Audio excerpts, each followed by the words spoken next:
what is GDP, what are the features of GDP, why GDP is so important in economics, and the most important thing, what are the methods to calculate GDP.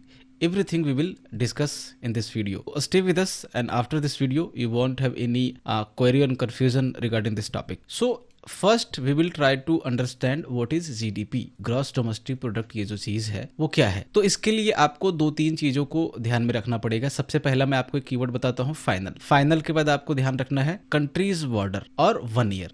ये तीन चीज है। होता क्या है देखो कि किसी भी कंट्री के बॉर्डर में जो भी गुड्स एंड सर्विसेज प्रोड्यूस होगी, कौन सी goods and services, final goods and services, कितने टाइम पीरियड के दौरान, 1 ईयर के दौरान, उसकी अगर हम टोटल मॉनेटरी वैल्यू को कैलकुलेट करें तो वो जो कैलकुलेशन आएगा उसको बोलेंगे हम लोग GDP. Getting my point? So GDP is the total monetary value of all final goods and services produce with in a countries border over a specific period of time, and typically this time usually जो होता है वो 1 year का होता है। सो 1 year के दौरान एक कंट्री में उसके बॉर्डर के अंदर ही उसी मतलब जैसे इंडिया है तो इंडिया में मान लो कि एक ईयर के दौरान, एक फाइनेंशियल ईयर के दौरान जितने भी गुड्स एंड सर्विसेज प्रोड्यूस होगी, final goods and services, not intermediate, ठीक है, तो फाइनल गुड्स एंड सर्विसेज जितनी भी प्रोड्यूस होगी एक साल के दौरान इंडिया में, उसके अगर मॉनेटरी वैल्यू को हम निकाल दें तो वो आपका जीडीपी कहलाएगा।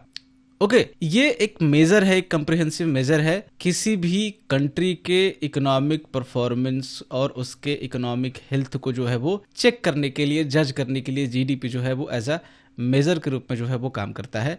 और यहाँ पे सिर्फ और सिर्फ ओनली जो है वो फाइनल गुड्स एंड सर्विसेज पे फोकस किया जाता है, नॉट इंटरमीडिएट।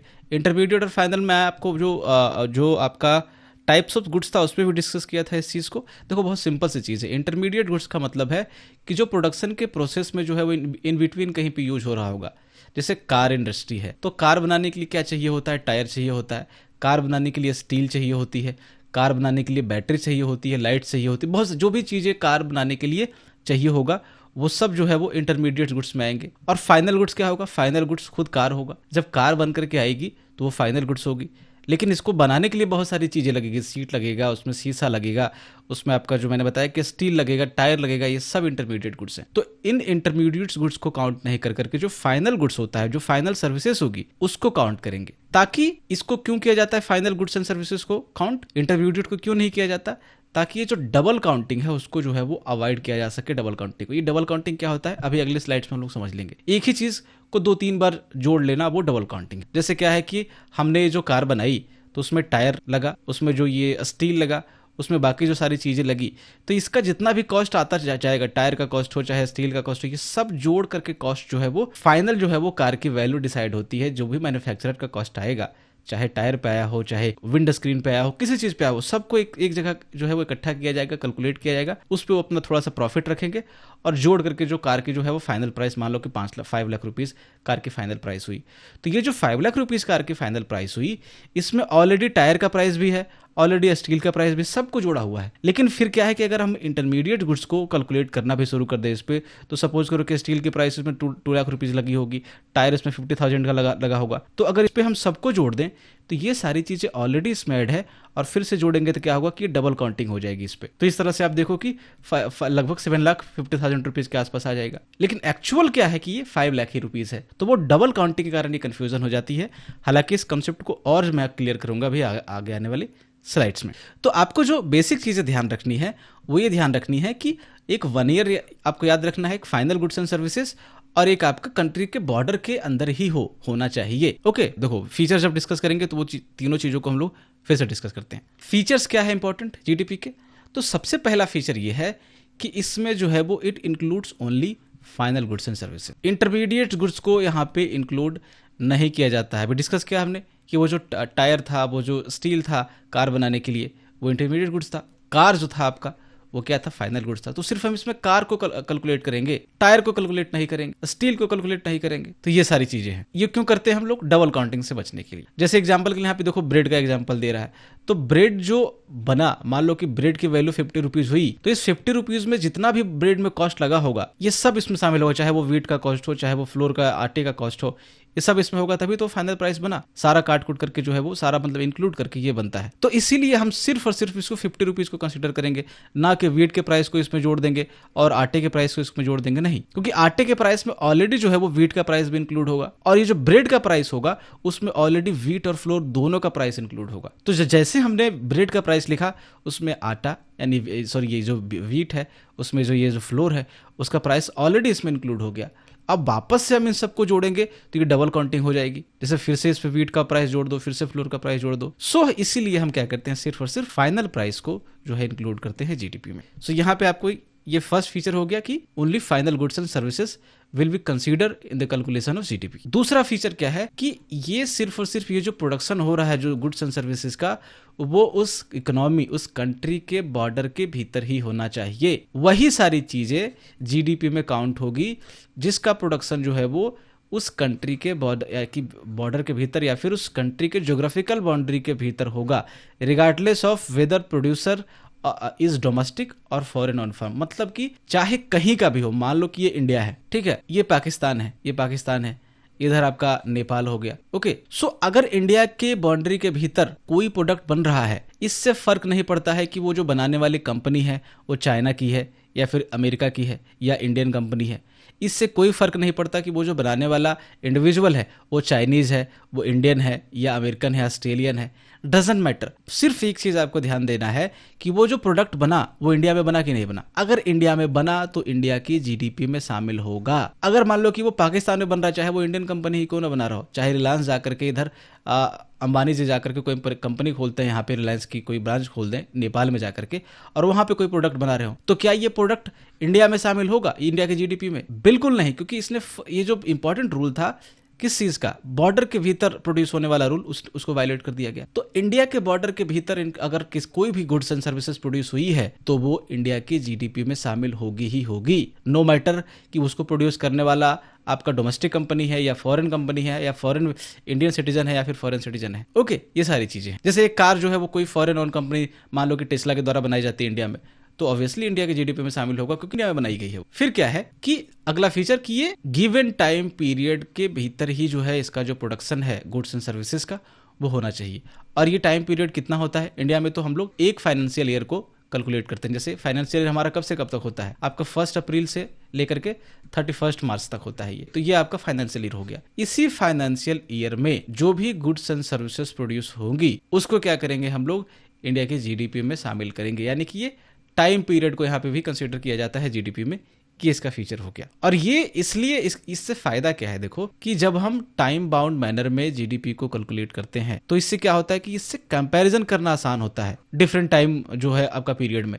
सपोज कि अगर हमने इस साल का 2025 का ले लिया तो इसका जीडीपी मान लो जितना भी, मान लो कि 100 या ये जीडीपी है, ये 24 में जो जीडीपी होगा मान लो कि $100 बिलियन इंडिया का था। अब 2025 में क्या हुआ कि ये 110 आ गया ये, तो ये कह सकते हैं ना कि हाँ $10 बिलियन जो इंक्रीज हुआ, यानी कि 10% जीडीपी इंक्रीज हुई है। तो ये हमने कंपैरिजन किया किस बेसिस पे, वो क्योंकि अपने पास डेटा था पिछले साल का, पिछले ईयर का।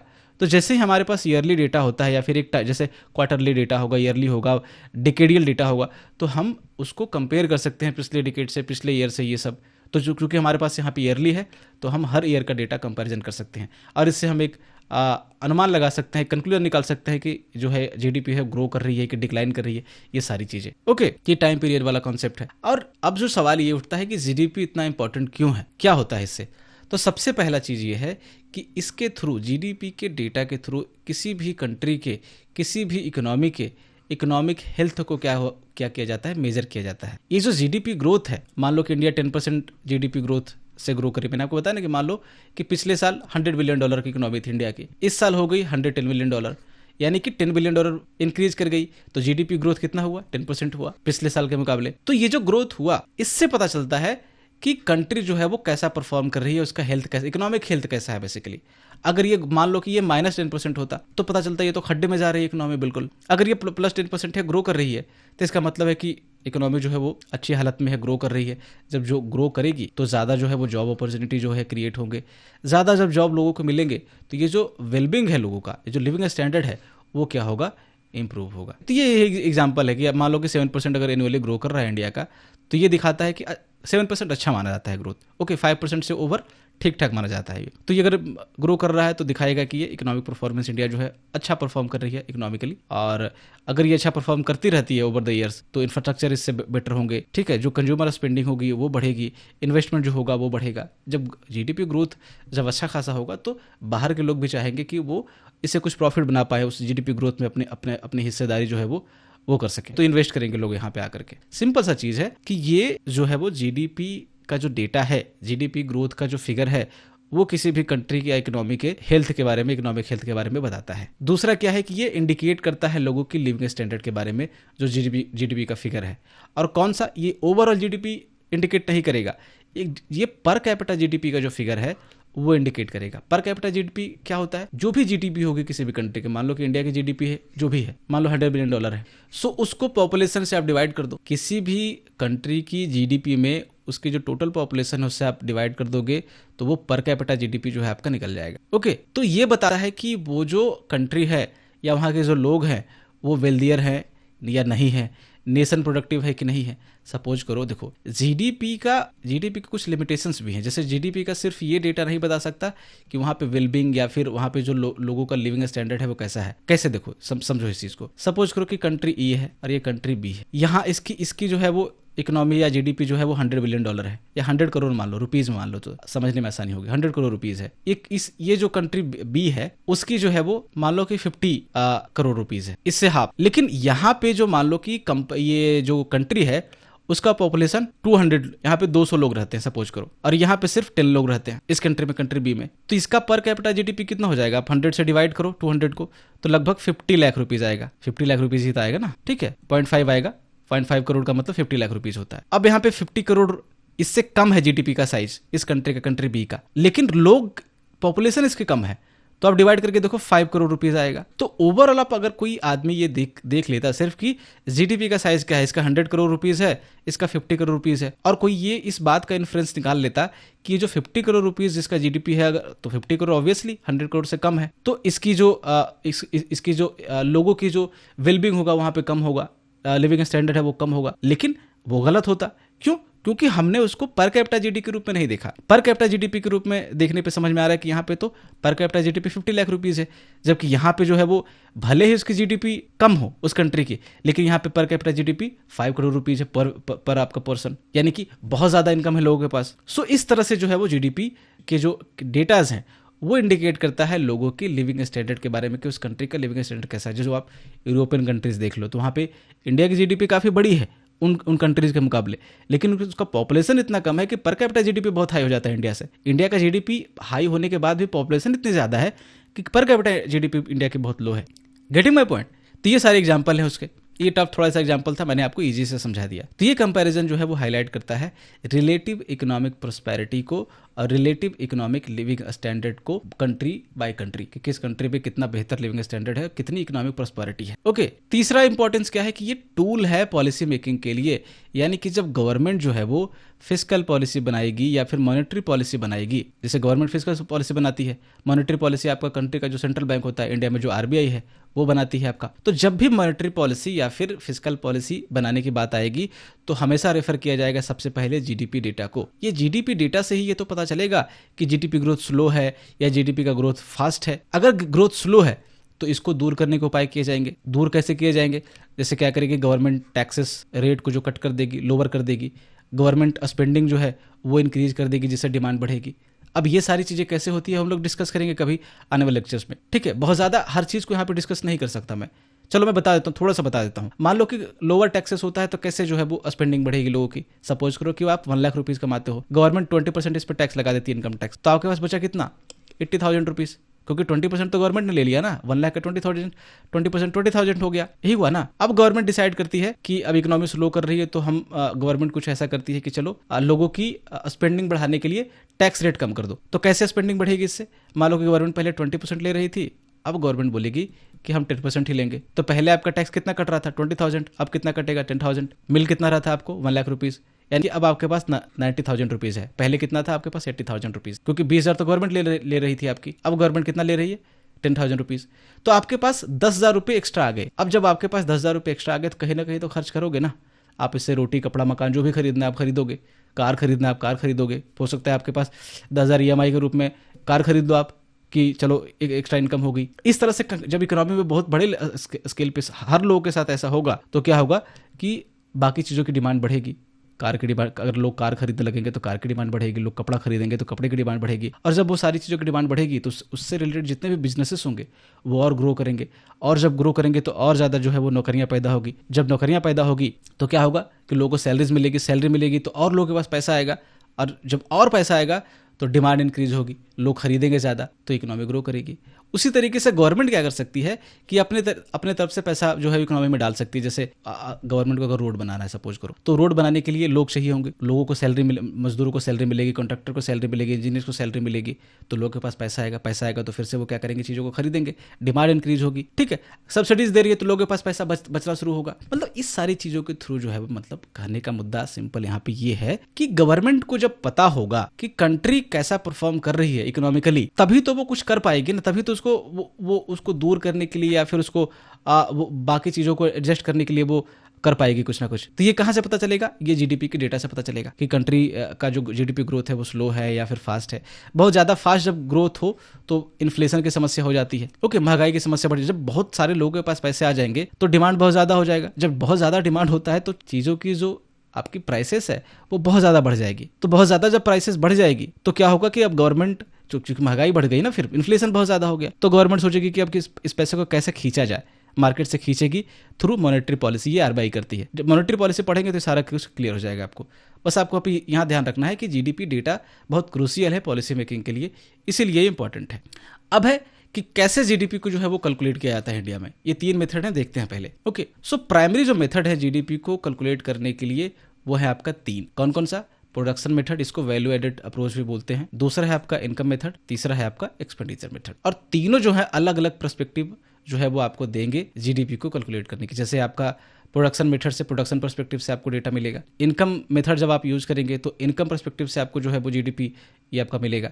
ये सारी चीजें होंगी। एक्सपेंडिचर से आपको उसका पर्सपेक्टिव मिलेगा। तो समझते हैं पहले, उसके बाद आपको क्लियर हो जाएगा ये सारी चीजें। अच्छा, जिसने भी नेशनल इनकम वाला वीडियो देखा होगा उसको लग रहा हो कि यार ये चीजें तो सेम है। बिल्कुल सेम ही है, लगभग सेम है। ठीक है, तो जो जीडीपी कैलकुलेशन है वो लगभग उसी तरीके से है, तो उनको ज्यादा क्लियर हो जाएगा ये सारी चीजें। तो फर्स्ट क्या है आपका प्रोडक्शन मेथड या फिर वैल्यू एडेड मेथड इसको बोलते हैं। अब इसमें क्या होता है कि हर स्टेज पे किसी भी चीज को प्रोड्यूस करने में, मान लो कि अभी बिस्किट का या फिर ब्रेड का एग्जाम्पल दिया था मैंने। अब ब्रेड का एग्जाम्पल में पहले व्हीट चाहिए था, व्हीट को प्रोसेस किया तो वो बना फ्लोर, आटा बना वो, फिर ये बेकरी में गया, उसके बाद फाइनली क्या बना, ब्रेड बना। तो ये फर्स्ट स्टेज हुआ, ये सेकेंड स्टेज हुआ, ये थर्ड स्टेज हुआ। तो हर स्टेज में जितना भी वैल्यू एडिशन होगा, जैसे व्हीट से फ्लोर बनाने में, आटा बनाने में कुछ इस पे वैल्यू एडिशन हुआ होगा, जितना वैल्यू एडिशन होगा उसको जोड़ देंगे। फिर इस आटे से ब्रेड बनाने में कुछ वैल्यू एडिशन हुआ होगा, कैसे हुआ होगा वो अगले स्लाइड में एग्जांपल के थ्रू आपको बताऊंगा। ठीक है, यहाँ पे आपको बताऊंगा। तो आपको इसमें सिंपल याद रखना है, जो कीवर्ड्स है उस पर खेलना है आपको। ठीक है, वैल्यू एडेड अप्रोच या फिर प्रोडक्शन मेथड में सिंपल ये चीज है कि जो भी प्रोडक्शन कॉस्ट लगा होगा वो भी आप फाइनल जो प्राइस है, मान लो कि ब्रेड बनाने में टोटल जो खर्चे आए या ब्रेड की जो प्राइस होगी मान लो 50 रुपीज, तो ये 50 रुपीज आपका टोटल ये आपका जीडीपी हो जाएगा। नहीं तो क्या करना होगा आपको कि हर स्टेज पे जितना वैल्यू एडिशन हुआ है वो जोड़ के आप आ जाओगे, तब भी यही प्राइस मिलेगी। सो इस मेथड में हम सम अप करते हैं वैल्यू एडिशन को eight each stage of production with in economy. क्या है अभी समझ में आएगा, आप बस मेरे साथ चलते जाओ। और ये किया जाता है does so by summing the value added at each stage of production ensuring that कि ओनली फाइनल गुड्स। यहाँ भी वही चीज है कि हम सिर्फ इस वैल्यू एडिशन को करते वक्त भी जो है लास्ट में फाइनल गुड्स एंड सर्विसेज को ही कंसीडर करते हैं। ठीक है, दोनों तरीके से आपका जो वैल्यू होगा वो सेम आएगा। और ये जो फाइनल गुड्स क्यों हम कंसीडर करते हैं, ताकि ये जो डबल काउंटिंग है उसको जो है वो अवॉइड किया जा सके, वो दोबारा उसको वो एरर जो है वो ना आए, ये सारी चीजें हैं। तो यहाँ पे जीडीपी का जो फॉर्मूला होगा वो है कि जितना वैल्यू आपका आउटपुट आएगा, जो फाइनल गुड्स बेसिकली होंगे और जो इंटरमीडिएट गुड्स होंगे उसमें माइनस कर दोगे तो ये वैल्यू निकल के रखे आ जाएगा। समझते हैं इसको, एग्जांपल के थ्रू समझते हैं। सपोज करो वही चीज, ब्रेड वाला एग्जांपल लेते हैं कि ब्रेड प्रोड्यूस किया गया। ठीक है, अब फार्मर ने इसके सबसे पहले स्टेज पे क्या हुआ होगा, फर्स्ट स्टेज पे व्हीट प्रोड्यूस किया गया होगा। ओके, किसने प्रोड्यूस किया होगा? फार्मर ने। तो फार्मर ने वीट प्रोड्यूस किया और इसको बेचा 10 रुपीज में किसी मिलर को, यानी कि फार्मर ने वैल्यू डिसाइड की वीट की कितनी? 10 रुपीज। ये 10 रुपीज याद रखना आप। फिर इस मिलर को जब बेच दिया गया तो मिलर क्या करेगा? इसको ग्राइंड करेगा, इसको ग्राइंड करके वीट को किस में कन्वर्ट कर देगा? फ्लोर में कन्वर्ट कर देगा, आटे में कन्वर्ट कर देगा। तो सपोज करो कि इसको आटे में कन्वर्ट करने के लिए मान लो कि 10 रुपीज का इलेक्ट्रिसिटी वगैरह ये सब कॉस्ट आया होगा, और 10 रुपीज अपना प्रॉफिट भी जोड़ेगा ना कुछ, तभी तो बेचेगा मार्केट में। तो टोटल 20 रुपीज हो गया। 20 रुपीज अपना इस पे वैल्यू एडिशन इसने किया, और 10 रुपीज इसकी वैल्यू पहले थी, यानी कि 20 इधर और 10 पहले। ये जो गेहूं की ये वीट की जो वैल्यू थी टोटल 30 रुपीज हो गया। तो ये 30 रुपीज में बेच देगा किसको? बेकर को बेच देगा, यानी बेकरी वाले को बेच देगा। अब ये बेकरी वाला क्या करेगा कि इसको ब्रेड में कन्वर्ट करेगा। अब सपोज करो इसके साथ भी वही चीज हुई होगी कि 10 रुपीज इसको ब्रेड कन्वर्ट करने में कुछ कॉस्ट लगता है, मान लो कि शुगर का कॉस्ट लगता है, आपका ऑयल का कॉस्ट लगता है, कुछ लेबर चार्ज लगेगा इसमें, तो 10 रुपीज की कॉस्ट आई। फिर 10 रुपीज अब उसका अपना भी मेहनत गया होगा, तो 10 रुपीज अपना प्रॉफिट भी जोड़ेगा, फिर से 20 रुपीज हो गया। तो 20 रुपीज इस पे ऐड किया गया और वैल्यू, और इसको अब 30 पहले से है यहाँ पे, तो 30 पहले से था, अब 20 जो है वो इसको इस पे यहाँ पे वैल्यू एडिशन हुआ, तो टोटल इसकी जो प्राइस हो जाएगी वो 50 रुपीज हो जाएगी। यहाँ देखो 50 रुपीज है। तो हर स्टेज पे कुछ ना कुछ वैल्यू ऐड हुआ। आटे से जब ये गेहूं से आटा बना तो 20 रुपीज की वैल्यू एडिशन हुई उस पे। अब जब ये आपका आटे से जब ब्रेड बना तो इस पे 20 रुपीज की वैल्यू एडिशन हुई। तो करना क्या होता है कि एक तरीका ये है कि जिसको नहीं पता वो सिंपल क्या करेगा कि जितना भी प्रोडक्शन हुआ, मान लो कि जितना भी कॉस्ट है उसको ऐड कर देगा, जैसे 10 हुआ, 30 हुआ और 50 हुआ। अब देखो 90 हो गया ये पूरा। लेकिन ये गलत तरीका है। ये जैसे हमने ये 30 लिखा तो इसमें ये 10 ऑलरेडी फिर से ऐड हो गया, और जब हमने ये 50 लिखा तो ये 30 इसमें ऑलरेडी ऐड था पहले से, और फिर से हमने ये 30 ऐड कर दिया। Are you getting my point? जैसे हमने ये जो 10 रुपीज था पहले वीट की वैल्यू थी, जब ये 30 रुपीज हुआ फ्लोर की वैल्यू, इसमें ऑलरेडी वीट की वैल्यू जो 10 रुपीज है उसमें ऐड है। जितना भी कॉस्ट होगा तभी वो ऐड करके ही तो बेकर बेचेगा ना, या फिर ये जो ग्राइंडर होगा, ये मिलर जो होगा वो बेचेगा बेकर को। तो इसमें 30 रुपीज में ये ऑलरेडी ये 10 रुपीज ऐड है वीट की जो वैल्यू थी, और इसने वैल्यू ऐड की 20 रुपीज, तो टोटल वैल्यू 30 रुपीज हुई। तो ये 30 रुपीज जब वैल्यू वाली जो फ्लोर था ये बेकर को दिया गया, तो बेकर ने इस पे 20 रुपीज की वैल्यू ऐड की, तब वो 50 में बना। जब ये 50 मैंने बोला तो इसमें ऑलरेडी 30 रुपीज ऐड है, तो देखो ये 10 रुपीज इसमें एक बार ऐड हुआ, और ये 30 रुपीज मैंने बोला, तो वापस से इसमें भी 10 रुपीज ऐड है इसमें, और इसमें भी जो है वो 10 रुपीज ऐड है। इसमें देखो 20 रुपीज ऐड है इसका, इसमें भी 20 रुपीज ऐड है आपका 30 रुपीज वाला, यानी कि कई बार हमने काउंट कर दिया। इसको बोलते हैं डबल काउंटिंग। इसी चीज को अवॉइड करने के लिए क्या किया जाता है कि जो फाइनल, अब मान लो ना, देखो सिंपल समझो, 90 रुपीज वैल्यू निकल के आ रही है, अब बेच कितने में रहो? 50 में। पागल हो क्या? 90 रुपीज कॉस्ट आ गई और बेचेगा कोई 50 में, मतलब कहीं ना कहीं कैलकुलेशन में मिस्टेक हुई है। ठीक है, तो इसीलिए आप दो तरीका इस्तेमाल कर सकते हो। एक तो वैल्यू एडिशन का तरीका इस्तेमाल कर सकते हो। देखो क्या होता है कि कितना वैल्यू एड होगा। फर्स्ट हर स्टेज पे प्रोडक्शन के पहले स्टेज पे सिर्फ 10 रुपीज था, चूंकि वीट अभी बना ही है तो वो 10 रुपीज ही है। अब इस पे बेकर ने कितना वैल्यू ऐड किया? 20 रुपीज का। 20 रुपीज की वैल्यू ऐड हुई यहाँ पे। अब मिलर ने वैल्यू ऐड की, उसको प्रोसेस करके जो उसने फ्लोर बनाया तो उसको 20 रुपीज ऐड हुआ, तभी तो उसमें 10 रुपीज ये वाला ऐड करके फिर 30 रुपीज में उसने बेचा। फिर यहाँ पे आप देखो कि 20 रुपीज ऐड किया किसने?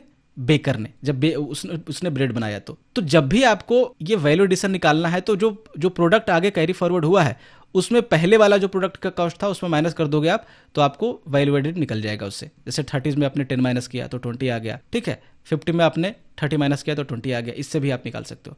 अब देखो इसको जोड़ दोगे, 10 प्लस 20 प्लस आपका 20 आएगा कितना? 50। या तो ऐसे जोड़ो। अब यहाँ देखो फाइनल प्राइस कितनी है इसकी? 50 है। तो ऐसे जोड़ो या फिर सीधे फाइनल गुड्स को ही आप कंसीडर कर लो। दोनों तरीका सेम है। कहने का मतलब ये है कि दोनों सेम आएगा। ओके, ये तरीका होता है आपका प्रोडक्शन मेथड में या फिर वैल्यू एडेड अप्रोच में, जिसमें हम हर स्टेज पे जितनी वैल्यू ऐड हुई है उसको काउंट करते हैं और जो फाइनल प्राइस होती है या फाइनल वैल्यू होती है गुड्स की वो निकल के आती है। इसी तरीके से इकोनॉमी में जितने सारे गुड्स एंड सर्विसेज होगी उस पर जितना वैल्यू एडिशन हुआ होगा उसको जोड़ देंगे तो निकल के आ जाएगा जीडीपी। या फिर इकोनॉमी में जितने सारे गुड्स एंड सर्विसेज प्रोड्यूस हुए होंगे उसका फाइनल प्राइस आप जोड़ दोगे, फाइनल मॉनेटरी वैल्यू जोड़ दोगे फाइनल गुड्स की, तो भी आपकी जीडीपी निकल आएगी प्रोडक्शन मेथड से या इससे। आप इसको अगर किसी को समझने में थोड़ी दिक्कत हुई तो एक बार फिर से देख लेना, आपको समझ में ये चीज़ें आ जाएगी। यही चीज़ें मैं आपको ये दोबारा जो है यहाँ पे लिखा हुआ है कि the GDP using this approach would count only final sales of bread जो 50 रुपीज आ रही है, और क्या करेंगे या तो वैल्यू एडेड अप्रोच से निकालेंगे तब भी क्या होगा, ये 50 ही आएगा। दोनों तरीके से जोड़ोगे तो ठीक है। ये सारी चीज, तो ये हमने प्रोडक्शन मेथड देखा। अब दूसरा देखते हैं हम लोग इनकम मेथड। इनकम मेथड में क्या, देखो एक तरीका ये था कि जो भी प्रोडक्शन में कॉस्ट लगा या फिर जो भी वैल्यू एडिशन हुआ उसको जोड़ दो तो निकल गया जीडीपी की जो वैल्यू है। दूसरा तरीका यह है कि जितने भी इनकम हो रहे हैं कंट्री में उसको सबको जोड़ दो, जितने भी तरीके की इनकम है उसको जोड़ दोगे, तब भी क्या होगा कि जीडीपी की वैल्यू निकल आएगी। इसको इनकम मेथड के नाम से जानते हैं। यानी कि इसमें क्या किया जाता है कि जितने भी तरीके के इनकम है उसको सम किया जाएगा, और ये जो इनकम है वो किसके द्वारा अर्न किया जाता है? ये अर्न किया जाता है फैक्टर ऑफ प्रोडक्शन के द्वारा। ये सारी चीजें भी हम डिस्कस कर चुके हैं फैक्टर ऑफ प्रोडक्शन और फैक्टर ऑफ इनकम वाले वीडियोज में। फैक्टर ऑफ प्रोडक्शन क्या होता है? बेसिकली किसी भी गुड्स एंड सर्विसेज को प्रोड्यूस करने के लिए जो जो चीजें चाहिए होंगी उसको फैक्टर ऑफ प्रोडक्शन बोलते हैं। तो किसी भी चीज को प्रोड्यूस करने के लिए क्या चाहिए होगा? लेबर चाहिए होगा, कैपिटल चाहिए होगा, लैंड चाहिए होगा, एंटरप्रेन्योरशिप चाहिए होगी। चार बेसिक चीजें चाहिए होती है जिसको हम लोग फैक्टर ऑफ प्रोडक्शन बोलते हैं। जैसे ही फैक्टर ऑफ प्रोडक्शन को प्रोवाइड किया जाता है तो इसके बदले में कुछ इनकम मिलता है। जैसे लेबर अगर कोई है तो उसको क्या मिलेगी? उसको सैलरी मिलेगी। कैपिटल जिसने लगाया है, जिसने पूंजी लगाई है या ठीक है, तो उसको क्या मिलेगा? इंटरेस्ट मिलेगा। जिसका लैंड होगा उसको क्या मिलेगा? रेंट मिलेगा। और जो एंटरप्रेन्योर होगा, जो बिजनेसमैन होगा, उसको क्या मिलेगा? प्रॉफिट मिलेगा। किससे अर्निंग होगी? उसके प्रॉफिट से होगी। यानी जितने तरीके की इनकम हो सकती है इकोनॉमी में, उन सारी इनकम को जोड़ दोगे तो इनकम मेथड के थ्रू जीडीपी का डेटा निकल आएगा। तो कहाँ से इनकम लोगों की होती है? सैलरी से होती है। और जिसके पास लैंड है उसको रेंट से इनकम हो सकती है, रेंटल इनकम। कोई पैसा आपके पास है, आपने बैंक में डाला हुआ है, या फिर तो उस पर आपको क्या मिलेगा? इंटरेस्ट मिलेगा, बैंक इंटरेस्ट देगी।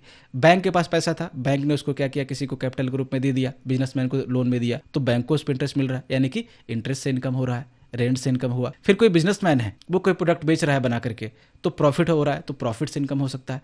यानी इन 4 तरीकों से इकोनॉमी में इनकम जनरेट होती है। तो अगर हम सबको जोड़ दें, जितनी भी सैलरी जनरेट हुई या वेज वही चीज है, फिर रेंट को, इंटरेस्ट को और प्रॉफिट को सबको जोड़ देंगे तो जीडीपी की जो वैल्यू है वो आ जाएगी आपका इनकम मेथड से। देखो, इसको देख लो एक बार फिर से कैलकुलेशन के रूप में। मान लो कि टोटल जो सैलरी पे की गई है इकोनॉमी में, या फिर वेजेस जो पे किए गए हैं, उससे जो इनकम हुई है $50 बिलियन हुई है किसी भी इकोनॉमी में।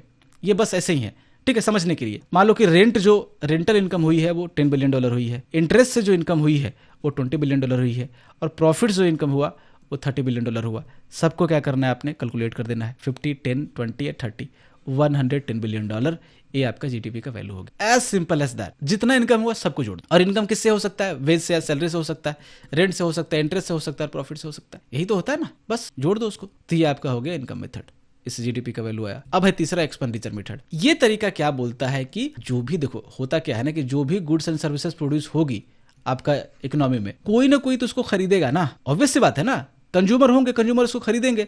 तो जब खरीदा जाएगा, जब डिमांड जनरेट की जाएगी, खरीदता कौन है? कंज्यूमर। और इसको बोलते हैं इकोनॉमिक टर्म में, इसको डिमांड बोलते हैं। तो जब खरीदा जाएगा तो उस पर कुछ ना कुछ एक्सपेंडिचर होगा। तो एक तरीका ये भी है कि जितने सारे खर्चे हैं सबको जोड़ दोगे तो भी जीडीपी की वैल्यू निकल आएगी। सपोज करो कि आप 1 लाख रुपीज कमा रहे थे, तो ये जो आप 1 लाख रुपीज कमा रहे हो, कहीं ना कहीं खर्च भी तो कर रहे होगे ना। मान लो कि आपने 80,000 रुपीज खर्च की, 20,000 रुपीज सेव कर लिया, लेकिन जो 20,000 रुपीज है वो भी तो कहीं ना कहीं खर्च करोगे आप बाद में। कोई इमरजेंसी आ गया तब खर्च कर दोगे, इन्वेस्टमेंट में लगा दोगे। तो इन्वेस्टमेंट भी क्या है? खर्चे हैं। ये भी आपका क्या है? एक्सपेंडिचर है। तो 1 लाख रुपीज आपने कमाया और 1 लाख रुपए आपने खर्च कर दिया, तो या तो आप इनकम वाला डेटा जोड़ लो तब भी जीडीपी आ जाएगा, या तो एक्सपेंडिचर वाला जोड़ लो तब भी आपका जीडीपी डेटा आ जाएगा। यानी कि जितने सारे एक्सपेंडिचर हो रहे हैं इकोनॉमी में, वो सबको आप जोड़ दोगे तो आपको क्या मिलेगा? एक्सपेंडिचर मेथड के थ्रू जीडीपी का डेटा मिलेगा। यानी this approach calculates national income और जीडीपी। यहाँ पे जीडीपी आप कर लेना, यहाँ पे टाइपिंग एरर है, ठीक है। Calculate GDP by adding up all expenditure made on final goods and services with in an economy, ठीक है। जो भी फाइनल गुड्स एंड सर्विसेज होगी उस पर जो लोग खर्च कर रहे होंगे सबको जोड़ दो। लोग कैसे कैसे किस तरीके से खर्च कर सकते हैं? पहला खर्च होगा कंजप्शन पे, यानी लोगों ने कपड़ा खरीदा, लोगों ने अपने लिए क्या खरीदा? कार खरीदी। कंजप्शन के पर्पस से जो भी खर्चे होंगे उसको हम लोग सी में रखेंगे, कंजप्शन में रखेंगे। फिर और तरीके क्या हो सकते हैं खर्चे के लिए? इन्वेस्टमेंट हो सकता है। जैसे मान लो कि आपने कार खरीदी, तो कार से कोई आपको बेनिफिट तो होगा नहीं, उस पर आपके खर्चे ही जाएंगे। आपने पर्सनल यूज के लिया था तो वो कंजप्शन में आ जाएगा। लेकिन वही कार अगर आपने अपने ट्रांसपोर्ट कंपनी के लिए ली थी कि उससे चला करके आप बिजनेस जनरेट करोगे या पैसा जनरेट करोगे, तब वो इन्वेस्टमेंट पे आ जाएगा। तो कंजप्शन इन्वेस्टमेंट का आप बेसिक जानते होगे। अगर नहीं जो जानते, सिंपल रखो कि कंजप्शन वाले जो भी कंजप्शन के लिए चीजें खरीदी जाती है उससे कोई इनकम जनरेट नहीं होती है, बदले में आपका पैसा ही जाता है उसमें। लेकिन इन्वेस्टमेंट में क्या होता है कि आपको पैसा उससे आता है। जब भी चीजें इन्वेस्ट करते हो कुछ प्रॉफिट उससे जनरेट होता रहता है हमेशा। तो जो भी कंजप्शन के लिए खर्च किया गया उसको जोड़ देना है आपको। जो भी इन्वेस्टमेंट में आपने खर्च किया, मान लो आपने एक कार खरीदी, अब उसको आप जो भी उस पर ड्राइवर रख के आप चलवा रहे हो, ट्रांसपोर्ट कंपनी आपने खोल लिया ऐसे 10 कारें खरीद करके, तो जो भी इनकम हुआ, तो इनकम अभी इसमें नहीं जोड़ेंगे हम लोग, जोड़ेंगे सिर्फ और सिर्फ जो खर्चे हुए हैं उस पे, कार पे जो खर्च हुआ वो जोड़ लो। इसी तरीके से जितनी भी इन्वेस्टमेंट हुई, चाहे किसी ने फैक्ट्री लगाया तो उस पे जो खर्च हुआ वो जोड़ लो, किसी ने रियल एस्टेट प्रोडक्ट खरीदा उस पे जो खर्च हुआ उस पे जोड़ लो, ठीक है। तो जितना इन्वेस्टमेंट होगा उसको आपने यहाँ पे जोड़ लेना है। फिर जो गवर्नमेंट स्पेंडिंग, गवर्नमेंट भी कुछ खर्चे कर रही होगी, ये तो खर्चा आपका लोगों का हो गया, बिजनेसेस का हो गया और पब्लिक का हुआ। गवर्नमेंट भी खर्चे करती है, जैसे कहाँ पे खर्चे करेगी गवर्नमेंट? सैलरी देने में खर्च करती है गवर्नमेंट। एक मिनट, सैलरी देने में आपका खर्च करेगी गवर्नमेंट। फिर जो इंफ्रास्ट्रक्चर बिल्ड कर रही है, रोड बना रही है गवर्नमेंट, आपका पब्लिक ट्रांसपोर्ट जो चला रही है गवर्नमेंट, उस पे खर्चे हो रहे हैं। तो ये जो खर्चे हो रहे हैं, ठीक है, इसको भी आपको कैलकुलेट कर देना है। फिर यहाँ पे एक और टर्म है नेट एक्सपोर्ट, ये भी एक तरह का खर्च है, इसको भी आपको जोड़ना पड़ेगा। नेट एक्सपोर्ट का मतलब क्या होता है कि जब भी हम एक्सपोर्ट में इंपोर्ट को माइनस करते हैं तो नेट एक्सपोर्ट जो है वो निकलता है। होता क्या है कि जब भी आप एक्सपोर्ट करोगे तो आपको पैसा मिलता है, प्लस में होता है ये चीज। जब भी आप इंपोर्ट करोगे, जैसे आपने इराक से या सऊदी अरब से इंडिया ने तेल खरीदा, पेट्रोल खरीदा, तो आप पैसा उसको दे रहे हो, यानी आपके पास से पैसा जा रहा है, माइनस हो रहा है। आपने क्या किया कि चावल बेच दिया, यहाँ से राइस आपने बेचा, टेक्सटाइल बेचा किसी भी फॉरेन कंट्री को, तो आपको उसके बदले क्या होगा? पैसा मिलेगा, तो ये प्लस में आएगा। तो ये जो जितना भी एक्सपोर्ट हुआ है आपका, एक्सपोर्ट में आप क्या करोगे? इंपोर्ट को माइनस करोगे तो नेट एक्सपोर्ट निकलेगा। इसको भी आपको क्या करना है? जोड़ देना है। तो जो कंजप्शन हुआ, कंजप्शन पे जो खर्चे हुए, इन्वेस्टमेंट पे जो खर्चे हुए, गवर्नमेंट में ने जो खर्चे किए, और साथ में जो एक्सपोर्ट माइनस इंपोर्ट में कर करके जो नेट एक्सपोर्ट हुआ, ये सबको आप चारों को जोड़ दोगे, जो भी वैल्यू निकल के आएगी वो जीडीपी की वैल्यू होगी थ्रू एक्सपेंडिचर मेथड। ओके, अब कैलकुलेशन से समझ लेते हैं। सपोज करो कि कंज्यूमर स्पेंडिंग पे खर्च हुआ टोटल इकोनॉमी में एक साल में इंडिया में $500 बिलियन, बिजनेस इन्वेस्टमेंट पे खर्च हुए $200 बिलियन, गवर्नमेंट ने स्पेंड किया टोटल, मान लो सब्सिडी पे, ये सारी चीज़ें इंफ्रास्ट्रक्चर पे $300 बिलियन। तो ये सबको कल आपको ऐड कर देना है।